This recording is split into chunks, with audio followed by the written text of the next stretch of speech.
Hey everybody, it's Nitro, and thank you for tuning in to Nitromaniac TV, and this is my take on the 2017 TLC pay-per-view presented on the WWE Network by the Raw brand on Sunday, October 22nd, 2017 in Minneapolis, Minnesota, or as I like to dub it, and we'll talk about this more when I talk about the main event, the Adventures of Suplex Cop. We'll get to that in a second. Opening match on the kickoff show was Alicia versus Sasha Banks, a very serviceable Raw match. I think that match would have transferred great over to the television show on Mondays. It didn't really have the feel for a pay-per-view match between the two, and it seemed like something that was just quickly being put together during the weeks, so they had something on the pre-show, and that's where it was. And it had a very good spot there, so Sasha won that one, and Alicia's still crazy. And noticed also in that match that the same ref that was reffing that match was also the same ref that Alicia had pushed down in the back and got fined, 5 figures that Graves had said.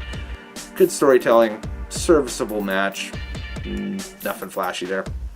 Getting to the pay-per-view open, and Asuka versus Emma is the opening match on the pay-per-view, and that match right there was I had a lot of hopes for that one because they had a really good match at the NXT TakeOver NXT TakeOver Network special, not pay-per-view, in London a couple years ago. And so it was almost a match of the year candidate, if I remember correctly.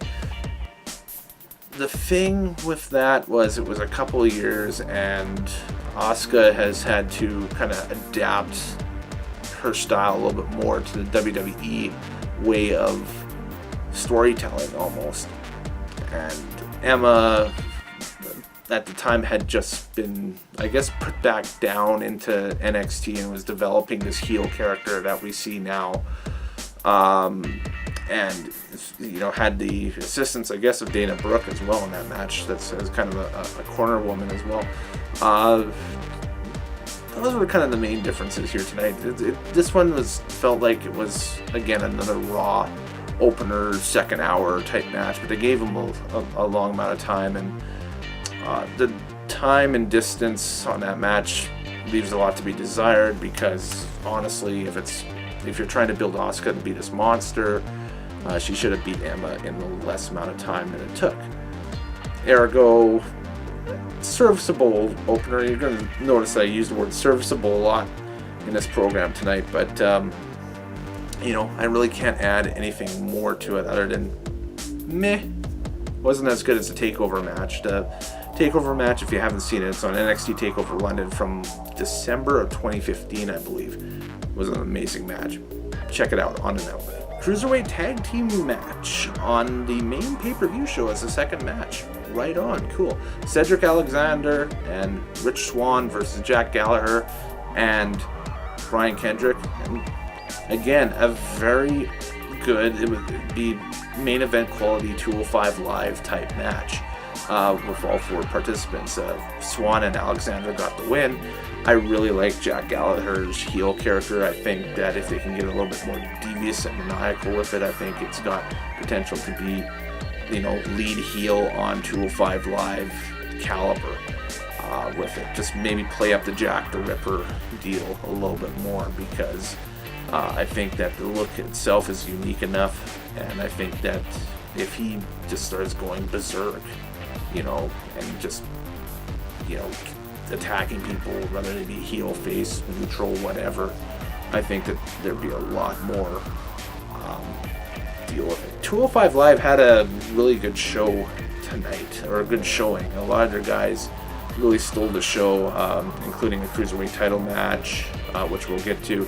The pre-show with Drew Gulak getting his character over a little bit more on the pre-show.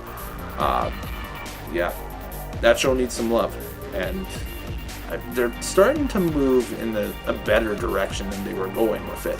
So we'll see what happens in the upcoming months and that stuff. I'm sure there'll be something put together for Survivor Series with everybody, but to lose the talents of Austin Aries and Neville going forward doesn't really help 205 Live at all. It hinders it. It's a big hindrance in my view. But the fact that they have all this talent still waiting to really be tapped, I don't think they've really used a lot of the talent on the roster to its abilities, is a plus. So I think that I think you'll see a lot of big things out of 205 Live in the upcoming months, maybe leading into the Royal Rumble and then hopefully into WrestleMania if the Cruiserweight division and 205 Live can sustain itself as its own separate brand or as part of the Raw brand. Until then, women's title contest, Alexa Bliss versus Mickie James. Did Billy Gunn book this match? Because there were a lot of butt references in this thing, and it was just really not needed, I don't think. I think it kind of turned a lot of fans off on that match, which it shouldn't. And, I thought Mickie and Alexa put together a very fine match. Again, it was kind of, a little bit above Raw quality of normal weekly show quality, but it was, as far as women's matches go this year, it was kind of meh.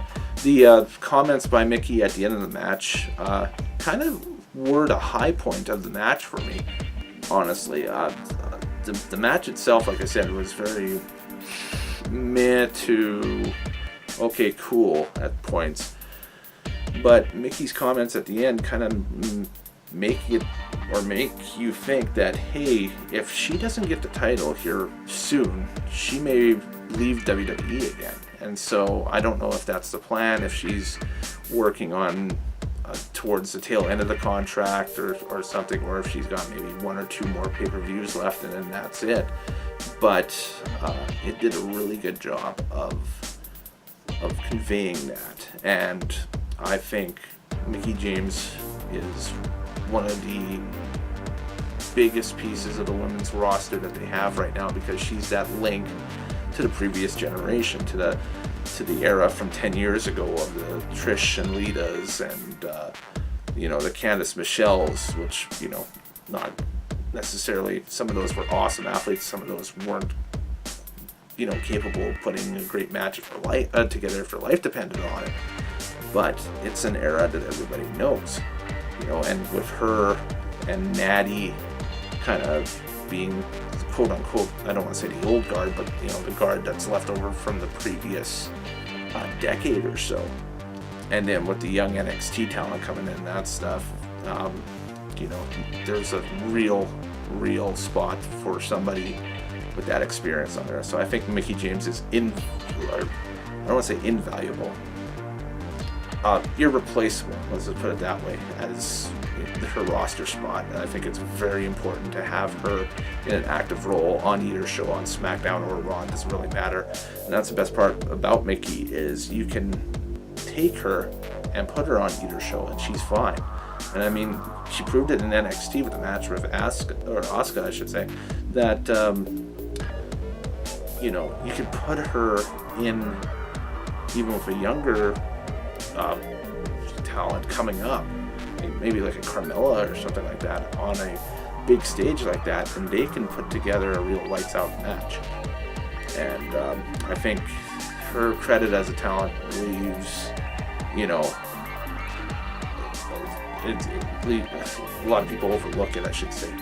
And I hope and keep my fingers crossed that this isn't the wind down of Mickie James's career and Mickie James's run with WWE. I hope that there's still many more months and many more matches ahead.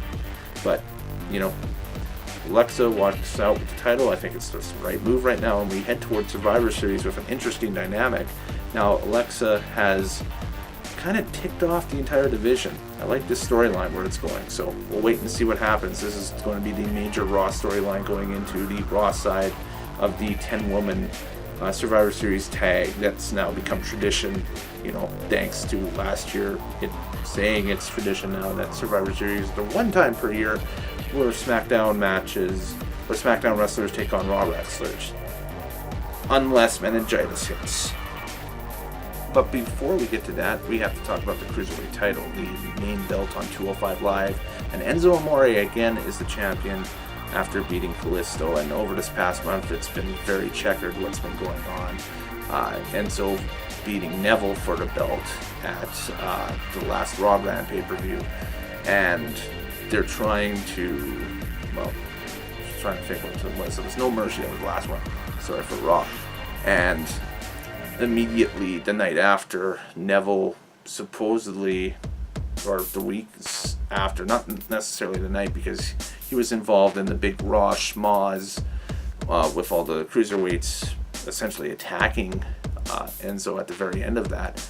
But the Raw schmoz with that was kind of the last real, 205 Live, that was the last real time we've seen him, because he walked out.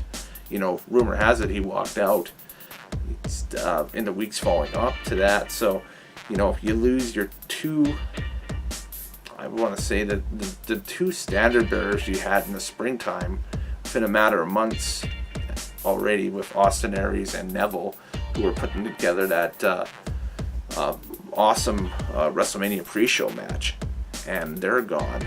And so now what do you do? Well, you bring in Kalisto, who fits the build of the division, is going to bring in the Latin fan base, and you give him the belt for a face run for a bit, which worked for a couple weeks, and now you have the belt back on Enzo as the, pardon my French, but the chicken shit heel champion, who will use devious tactics. However, I've only really seen the devious tactics been used kind of once on a pay-per-view, and then maybe not even a handful of times on 205 Live.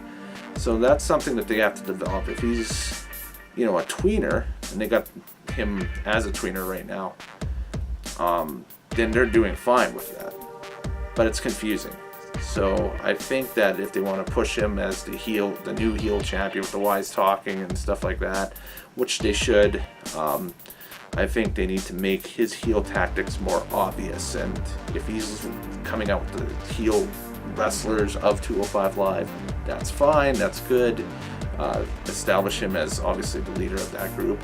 The fact that none of them were involved in the decision tonight kind of renders that group kind of useless, so it's not really a faction, it's just more of, hey, these are my, people that I have a loose affiliation with. Maybe they don't challenge for the title or something like that. But Enzo's got the belt, we gotta wait and see what's going on. A potential match of the year candidate was Finn Balor versus AJ Styles, and yes, it is in my top 5 for top matches of the year.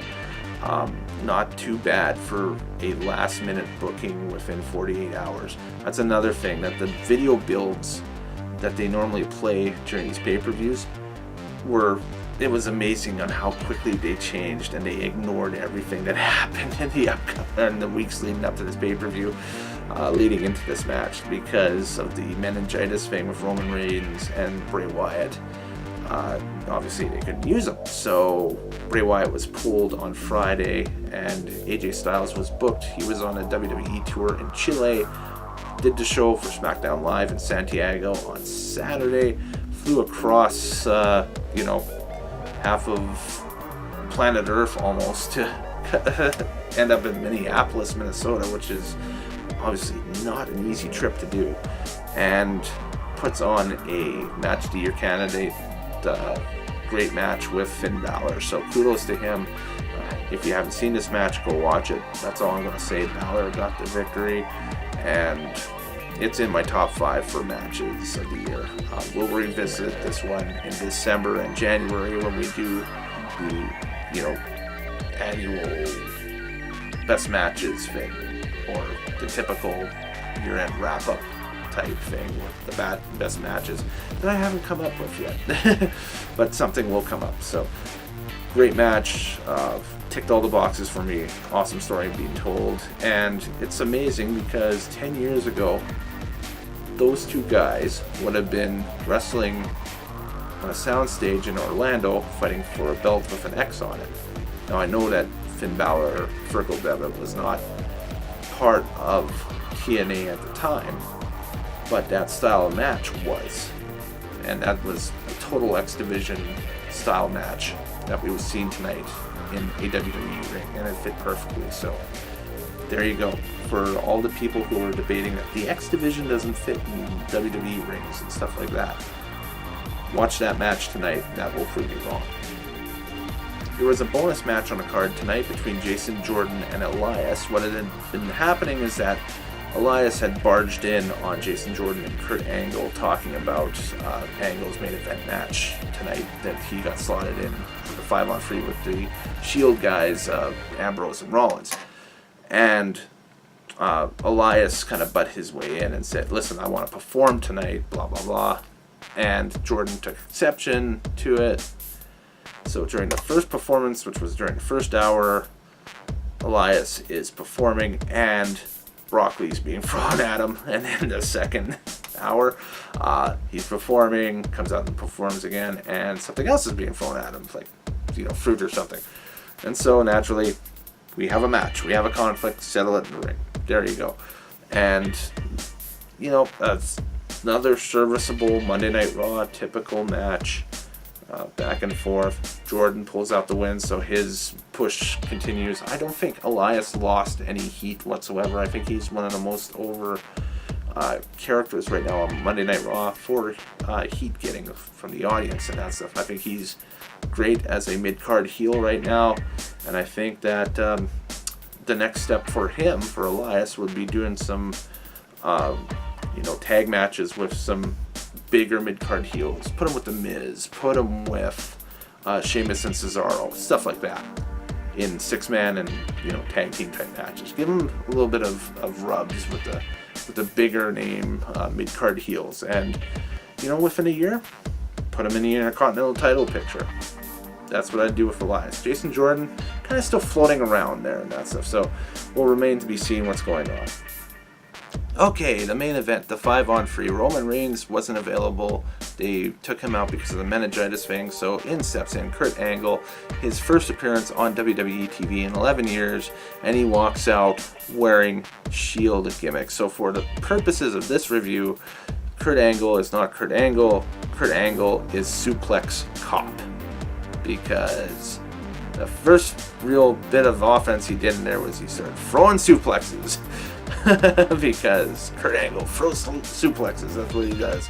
And it just, the walkout was so awkward because they hit the Shield music and the 5 heels are in the ring. Braun, Kane, Sheamus and Cesaro, the Bar, and The Miz are in the ring, and the Shield music hits. Angle walks behind Ambrose Rollins. It's kind of a fade, and he's got this giant smile on his face. You've probably seen the memes on the internet. I got a few retweeted on my Twitter account at Nitro if you haven't seen them. But just still just portraying the awkward Kurt Angle from 2001. This was not Wrestling Machine Kurt Angle from 2005, 2006 at all. This was more goofy face Kurt Angle than anything else. And, hey, it got them through. Match was ballistic and wild. There were times where, you had Ambrose and Rollins pulling off, the old Ambrose and Rollins type spots from, the Shield days. That's it. Doing dives off of ladders onto tables and stuff, and the whole deal. Dissension in the ranks. They've set up a Strowman Kane program out of this match, guaranteed. They might have actually set up an inadvertent or a Strowman Miz program as well too, not inadvertently, but I think they kind of maybe booked themselves into a thing where Braun fights the odds coming up at like Survivor Series or something like that, because Kane turns on Braun during the match after Braun mislabeled Kane in the ring or something like that, as and by accident, and they just did the typical, I guess, the team's falling apart angle during the match. And man, the chairs falling from the ceiling the chairs falling from the ceiling, I should say, on Braun, and then they picked him up and beat him up. All 4 other team members beat him up, and then threw him in the trash or in the garbage truck that had backed into the arena, because Miz had stated that there would be that Ambrose Angle and Rollins would end up in the trash at the end of it. You know, ergo, they brought it, foreshadowing, they would bring in a dump truck or something for that. But Strowman, man, Miz legit murdered Strowman by, you know, having them put the Crusher in the truck. Yeah, a little uneasy there. But Angle, Rollins, Ambrose get the win, and we go off the air. So it was a very interesting show. I don't think it ticked all the boxes for me that I had expected coming into this show. This might be the first underwhelming pay-per-view I've seen on WWE TV for a long time this year. But we've had a run of just good ones after good ones after good ones. At this one, I'm going to give it probably a 6.5 out of 10, just because of the kind of the meh. Okay, these are very Monday Night Raw-esque type matches during the pay-per-view, and then the one high spot, the show stealer, was AJ Finn, of course, doing the whole too sweet at the end.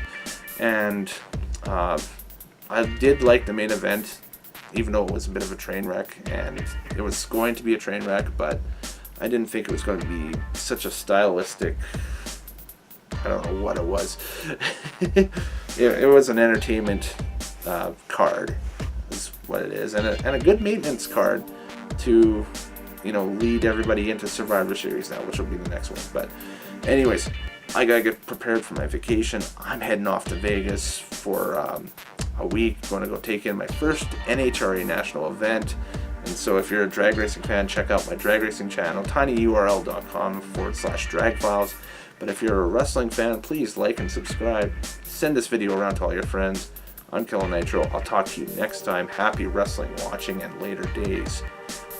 Take her easy, boys, and thumbs up. Oh, it's true. It's damn true.